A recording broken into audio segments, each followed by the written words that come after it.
Drama loved her. In the 1930s, her entire family was forced to flee the country as tensions heated up in Europe. Although they eventually settled in America, some of Ava's older relatives, including her grandparents, perished in the war. And fortunately for Ava, that was just the beginning of some serious family issues. Ava's mother, Ava Gabor, aspired to be an actress. She married Ava's father, Vilmos, a wealthy major in the Hungarian army. And Ava grew up alongside her older sisters, Magda and Zsa Zsa. But as Jolie's hopes of fame withered with age, she began to live vicariously through her daughters and ensure they realized her dreams. This would take an enormous and disturbing psychological toll on the girls. It wasn't enough for Jolie that her daughters were beautiful and fashionable. They had to be the most beautiful and the most fashionable. Later, Ava and her sisters would express frustration at how they could never quite reach their mother's impossible goals for them.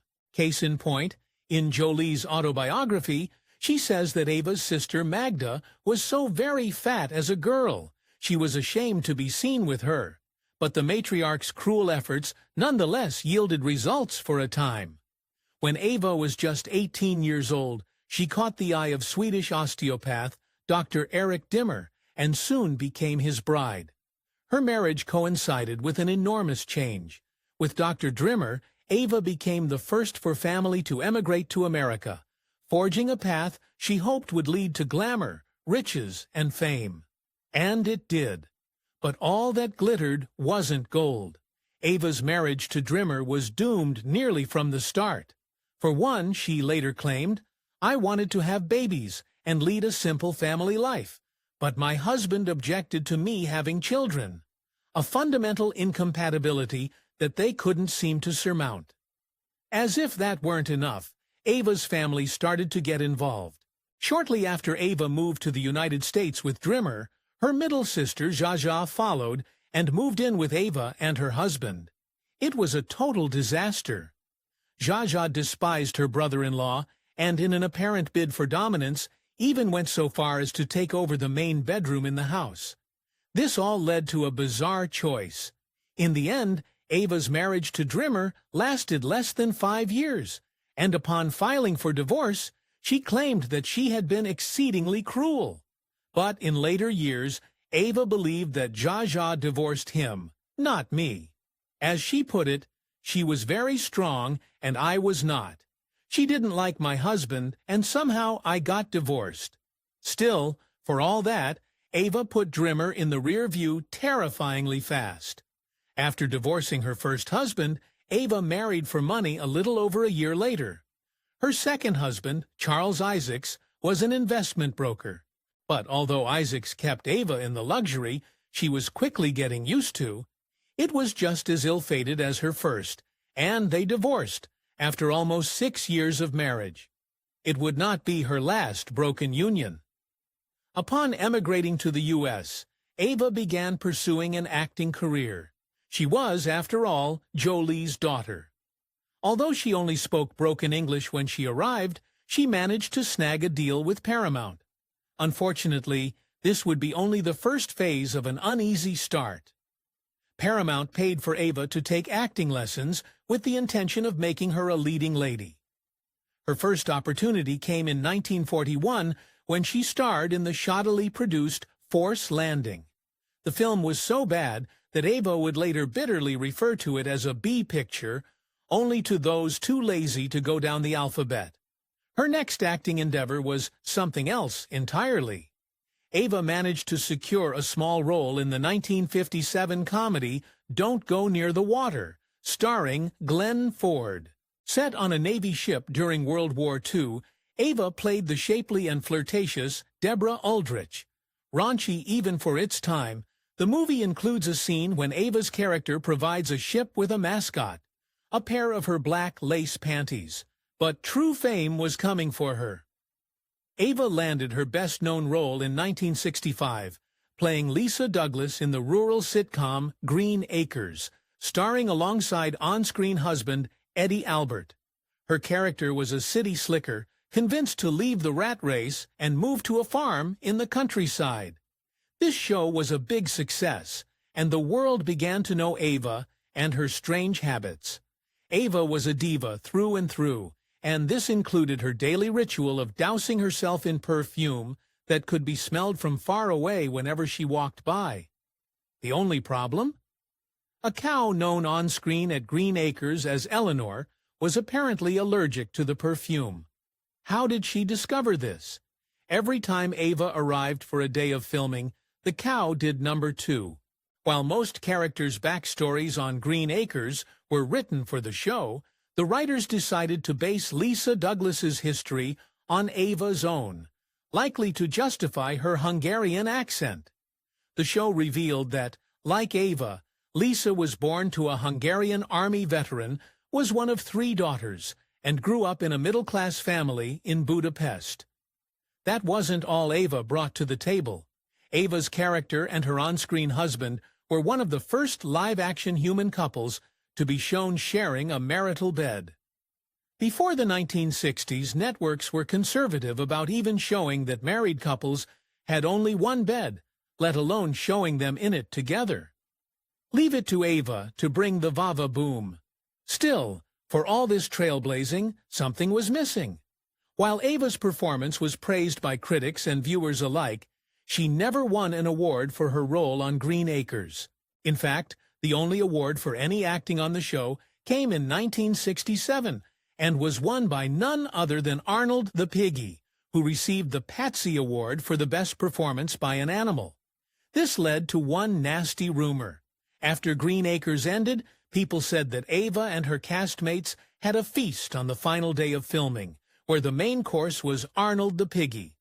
The truth was even more bizarre. Cast member Tony Lester later admitted he had invented the rumor, as he was sick of people constantly asking what had happened to the piggy. Many reviewers at the time panned Green Acres as fluff, but Ava cherished her time on the show. For one thing, it gave her an identity and fame independent of her family name, something she herself had earned with her talent. She would later refer to her time on Green Acres as the best 6 years of my life. I adored every minute of it, but the show would actually fall victim to a bizarre executive decision. Green Acres was canceled in the 1970s, and the reason was ridiculous. This was part of a rural purge of American television. Most of the shows still enjoyed widespread popularity, but network executives wanted to attract a more youthful demographic, who skewed urban and canceled everything with a tree in it. Unfortunately, by then, that was the least of Ava's worries. Ava was the Gabor's sister, who initially gained fame, but her older sister, Zsa Zsa, leapfrogged her career in an instant. Not for acting, but rather for saying scandalous things on Los Angeles talk shows. Suddenly, Ava found she was the other Gabor's sister, and it led to a painful incident. Ava had mostly made a name for herself on the East Coast, working through a painstaking decade to beef up her resume. When she finally went to Hollywood, Zsa Zsa had already eclipsed her. As Ava recalled, "Nobody knew who I was, and everyone was asking, 'Where's Zsa Zsa?' Oh, that hurt." Well, more was on the way. Ava and Zsa Zsa had always been compared, ever since they were children, with Zsa Zsa designated as the beauty of the family, Magda as the smart one, and Ava as the ugly duckling, albeit one with personality. The comparisons nettled Ava for years, and it only got worse as Zsa Zsa grew more famous. Although Ava often dismissed the idea that she was threatened by Zsa Zsa, her comments often told another story. The pair liked to caddily remark upon each other in the press, and Ava once quipped, "I was the first actress in the family, and I am still the only actress in the family." But when it came to defying Zsa Zsa, Ava had her limits. Ava had a sharp tongue, sure, but she was still called the nice sister in the Hollywood set. Zsa Zsa seemed to know this, and took full advantage. Media mogul Merv Griffin once recalled them at a dinner with the two sisters. Zsa Zsa complained that Ava's dish looked better than hers. Without skipping a beat, Ava handed her older sister the meal. After the demise of Ava's second marriage to Charles Isaacs, she waited a whole 7 years to tie the knot again. Practically an eternity for her. Very much in the vein of her first marriage, her third husband, John Albert Williams, was a plastic surgeon. Somehow this marriage was even more ill-fated than her previous ones, and lasted only 6 months, not that Ava noticed. Ava married for a fourth time 2 years later, this time to a textile manufacturer named Richard Brown. It looked like perhaps her worst idea yet. The couple had only known each other 9 months, and after Brown proposed to her, they married only 2 hours later. In fact, the wedding took place with such short notice that Ava's sisters couldn't attend. It didn't bode well, except there was a twist. Despite its lightning-quick beginnings, Ava's fourth marriage were beer longest, clocking in at just under 14 years. The marriage also marked the first time Ava, her mother, and her 2 sisters were all married at the same time. But good things always come to an end, especially when you're Ava Gabor. When Richard Brown and Ava divorced in 1973, Ava went on the rebound in a big way. 3 months after being single again, she married aerospace executive Frank Jameson. One more thing, she married into money, and once more, she gave it a good, long try. This marriage would last 10 years, after which Ava would never walk down the aisle again. But that didn't mean she gave up on love. Following her final marriage, Ava entered a long-term relationship with TV producer Merv Griffin, who was responsible for hits like Jeopardy! And Wheel of Fortune. The relationship would last nearly until the end of her life. Griffin would constantly appear by her side in public, but there was one place they would never go. Ava and Griffin would discuss marriage plans constantly. At one point, the two even agreed on who the matron of honor would be. Close friend of Griffin's and former First Lady Nancy Reagan. But the wedding never materialized, for very Ava reasons. Griffin claims that he never married Ava because they had some key disagreements. The two could not agree on which house they would live in, and Ava could not decide which of her staff she would keep. Then again, some suggest there was a more scandalous reason they never tied the knot. Since Griffin's passing, it's been alleged that Ava served as his beard, a term for the female companion of a closeted gay man to hide his true orientation. And what they shared was a platonic relationship. Whether true or not, Ava appears to have loved Merv deeply, and he shared equal affection for her talents and witticisms. Ava would become a loving stepmother to her fifth husband, Frank Jameson's children. Indeed, during a dinner with Merv Griffin, Ava revealed that my stepchildren love me more than my own. Griffin was quick to point out correctly that she didn't actually have any children of her own. Her response? I don't. In 1989, Ava's sister, Zsa Zsa, got into an infamous amount of trouble. One day, the 72-year-old Zsa Zsa was pulled over for a traffic violation and ended up slapping the officer in the face. The press had a field day for this slap heard around the world, especially as it came out that Zsa Zsa had open alcohol in the car and was driving without a license. Ava's response wasn't what you might think. Such was the media circus surrounding Zsa Zsa's trial that Ava went into serious hiding. She rarely left her Bel Air mansion and refused to make public appearances. She refused, too, to discuss anything about the case with Zsa Zsa, even though they talked through the proceedings. Still, Ava wasn't exactly pure as the driven show herself. At the age of 69, Ava was stopped by a police officer for her own traffic infraction. Ava's passenger friend begged her to keep quiet, to avoid anything more than a ticket, and Ava immediately ducked down to hide herself. No such luck. The officer knocked on her window and greeted her by her name. By her own admission, though, Ava was just glad the officer hadn't mistaken her for Zsa Zsa. All I could think was, thank God, she recalled. To be fair, this was a common issue.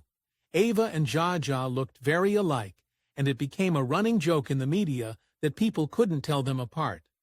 At one point, Zsa Zsa publicly claimed that Tonight Show host Johnny Carson tried to secretly meet with her at a Beverly Hills hotel. Carson clapped back on his show, joking that Zsa Zsa had herself confused her with her sister Ava. But there was one crucial difference between them. After Zsa Zsa's slapping incident, the press began depicting Ava as the good Gabor, or more insultingly, the other Gabor. Although Ava sometimes appeared to appreciate the favorable comparison, she also said she thought being good was boring. It also caused further tension between the siblings. At the height of their fame, rumors abounded that Ava and Zsa Zsa were so at odds they couldn't even be in the same room together. Ava always staunchly denied this and claimed she spoke to her sister every day. But one confided, said otherwise. Merv Griffin once revealed that though the sisters spoke often when they were on good terms, they frequently fought and would ice each other out for a week or more at a time. Around the time of Zsa Zsa's trial, Ava showed up in the news for a surprising reason. TV news stations began to report that the actress was suing Ralph's, the grocery chain, after slipping and falling in one of their stores. Ava began receiving countless phone calls from her friends asking if she was all right. The only problem? She had no idea what they were talking about. As it turned out, the Ava Gabor who was suing Ralph's was someone entirely different. Due to Zsa Zsa's recent legal troubles, most people heard the words lawsuit and Gabor together and assumed another Hollywood scandal was afoot. Showing off her good humor, Ava was reportedly amused by the incident.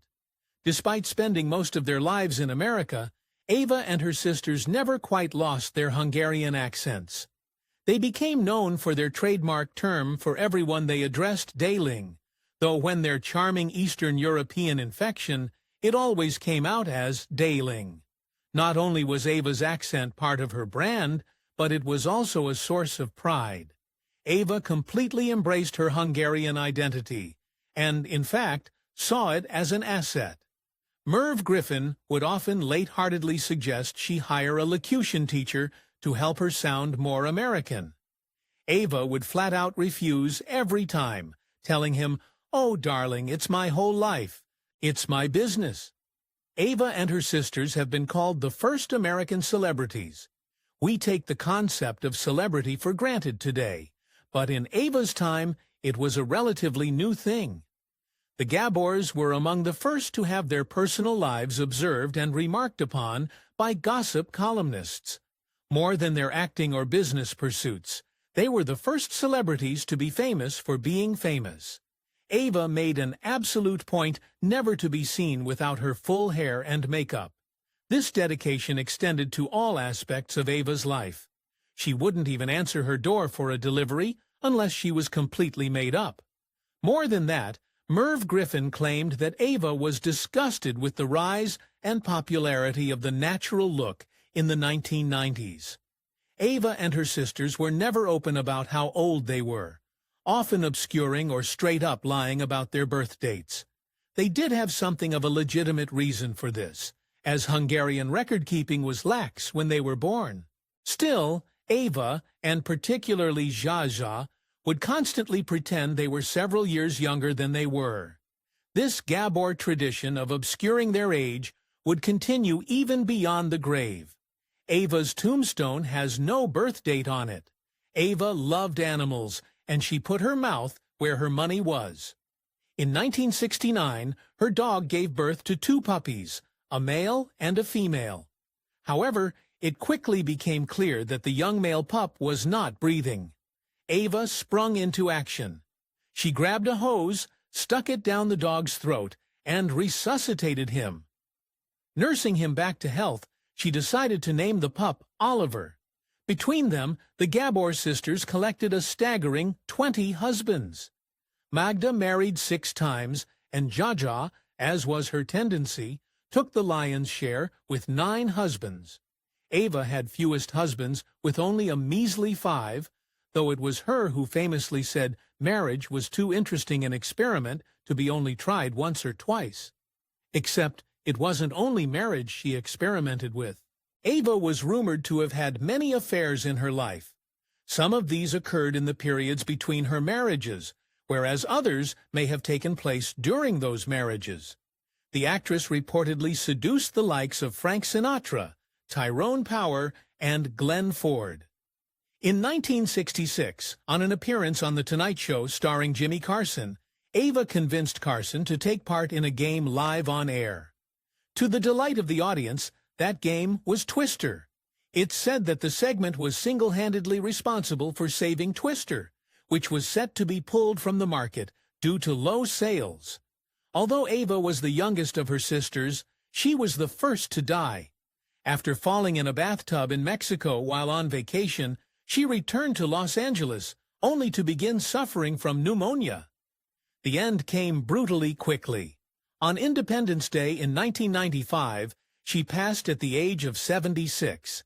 Ava Gabor's glitzy public life and private turmoil is perhaps best illustrated in just one anecdote. One day, somewhat later in her life, a man greeted Ava in the elevator.